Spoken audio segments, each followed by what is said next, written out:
Alright guys, welcome back to another video. Today it's going to be kind of a quicker video. I just want to talk about something I've recently introduced in my training, and what we'll be introducing here into my program and into the next few months of training at least. And I've really been enjoying this. So what it is I've been doing, as you guys know, I kind of explained this in the video where I went over workout routines and how to build your own, but I run a push-pull leg split. And so basically, you know, push-pull legs, rest day. But lately, on my last leg day, I will throw in an extra exercise, which is like non-related to legs. And it's the bench press, because like I've explained previously before in that video and the skill training video, like if you want to train skill, you might want to consider training it multiple times a week, so not just twice a week. So basically, since I want to compete in powerlifting next year, I need to be focusing on the skills of bench press, squat, and deadlift. And so right now my bench is kind of trash, so I've been working on it a lot. Basically my goal for next year is to have a 285 competition bench. So, you know, in competition they give you the cue, and you have to wait for their command to press. So it's basically a pause bench. And so I've been incorporating a lot of pause work. Actually, like almost all of my bench is pause currently. So yeah, I've been throwing it in on the last leg day, and basically I've kind of been doing this by an accident, just because I run out of time on Saturdays because they close early, and that's usually when I do my last leg day. And so I only have time for squats and deads, but since I've been throwing benching, I've only been able to do bench, squats, and deads. Haven't been able to do any leg accessory work, but it's kind of a good thing, because right now I'm still having problems with my IT bands, and really, like, they're only capable of having like one good leg session a week without any significant pain. And so adding leg accessory onto that isn't really going to, I think it'll do more harm than good. And so really, like, all you need for legs is just squats and deads, and you will make very good gains, at least starting now. I mean, I'm not trying to say accessories aren't important, like, believe me, they are, and they will help you build the legs that you want to build. But for powerlifting, I just need to be focusing on squats and deads. And yeah, the past 2 or 3 weeks, I've been doing squats, squats, and deads for one day. I call them SBD days now instead of leg day. And, like, you know, since squats and deads are like 70% of my leg days anyway, like it's basically, I just think of it as a leg day with bench on top of it.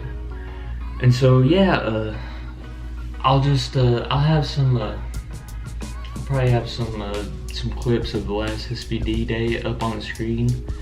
But yeah, it's been going really well, and it's just like, it's a good switch up, you know, because I'm just so used to push-pull legs, and it's like, it's a great feeling too, because it's like there's your main compound movements, and you get to just load up the weight, and it just feels great.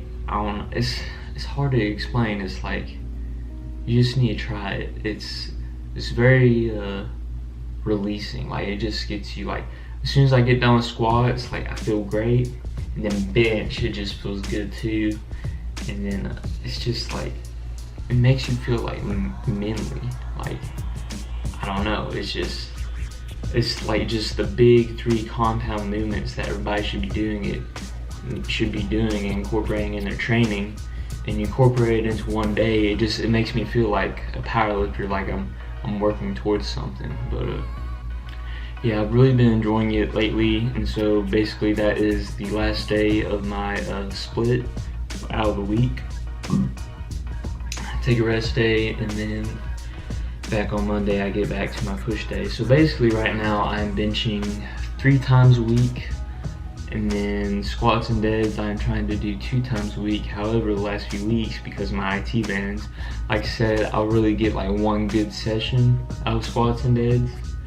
And then if I have to, if the pain is too bad, I'll just take a day off.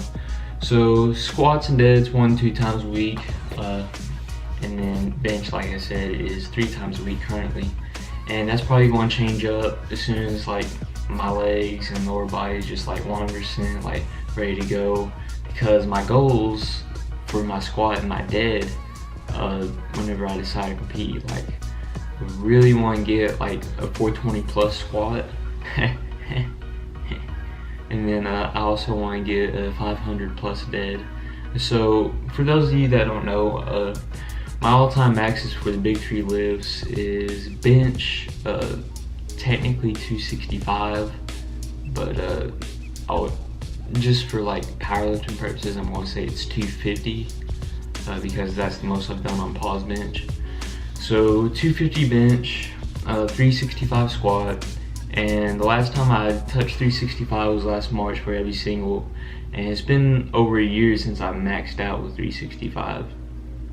And so yeah, I haven't touched that weight again, because recently in my leg training I've switched to a high bar squat just because it feels more comfortable on my knees and my back, and it just feels like more natural overall because of the bar positioning. Like your torso is more vertical and upright, and it's been feeling really nice lately. However, once everything is healed up, I do plan on switching back to low bar squat, because I'm usually more powerful with low bar, but I might have to test it.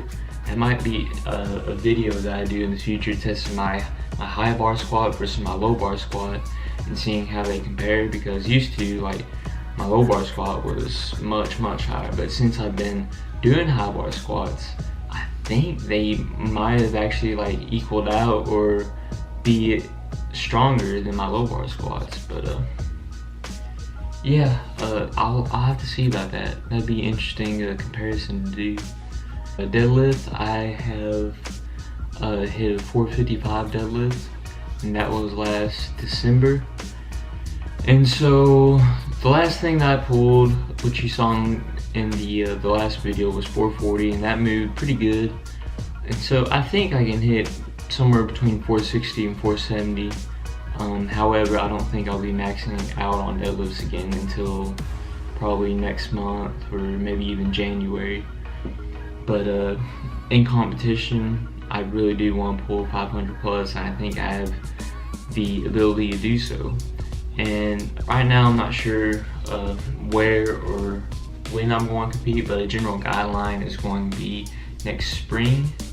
And so basically I am bulking right now, building up strength, training more like a powerlifter. Calisthenics, I am training that, however it's kind of taking a backseat for the minute. But I will continue this bulk until mid-January, and then do a cut. It's going to be fairly quick cut, like 2 months, because by then I want to look pretty jacked for the Arnold. And so yeah, I just want to go there, flex on everybody. I'll probably get down to 10 to 12% body fat, maintain that, and then basically that will put me in the weight class that I'll be competing in the powerlifting competition. And so yeah, the goal is to just keep building the strength for now, and then whenever I cut down, it's not going to be a significant cut. It's not. I shouldn't lose strength. Like, I should be able to maintain and even keep on making gains on my strength and my lifts. So yeah, it's just going to be a nice little cut to get me down to a pretty lean body fat percentage and keep me in a weight class for powerlifting. And I don't know if I'll do well or not. It just depends on how I'm going to heal. Like I said, I've been doing mobility. I've been working on just like healing up my IT bands, because they're just a pain in the ass, you know what I'm saying? And then also my lower back it's a lot better now. It's probably like 85 to 90% good, but it's still like it feels just off sometimes. But usually if I go in, warm up before I do any deadlifts or squats, I feel alright, so I'm not really worried about my back. And like last year around this time, I had really bad knee pain. Like if you follow me on Instagram, you might have noticed that. But since switching to high bar squats and really taking care of my knees, and what I used to do is I would go on a bike and just ride the bike for like 5 minutes. This is a stationary bike. Ride that for 5 minutes before I start my warm up for squats, and it helped a ton with my knee pain. Like there's like almost no knee pain left, and so I'm very thankful for that. But I also think it is due to switching to high bar squats. It may not be, it kind of doesn't make sense though, because high bar generally puts more pressure on your knees, but I don't know, it helped me out. High bars just felt so much better on me lately. And so, yeah, that's all I really wanted to say. Guess I've been switching up my training, adding in a SBD day, and I really hope I'll be making some progress soon. I'll be maxing out on a few lifts here within the next couple of months, so stay tuned. And then also this weekend, I think I might have some good videos coming up, so yeah, just keep an eye out, and yeah, make sure you're eating and hydrating, making daily visits to Taco Bell, and I'll catch you guys in the next one. Peace.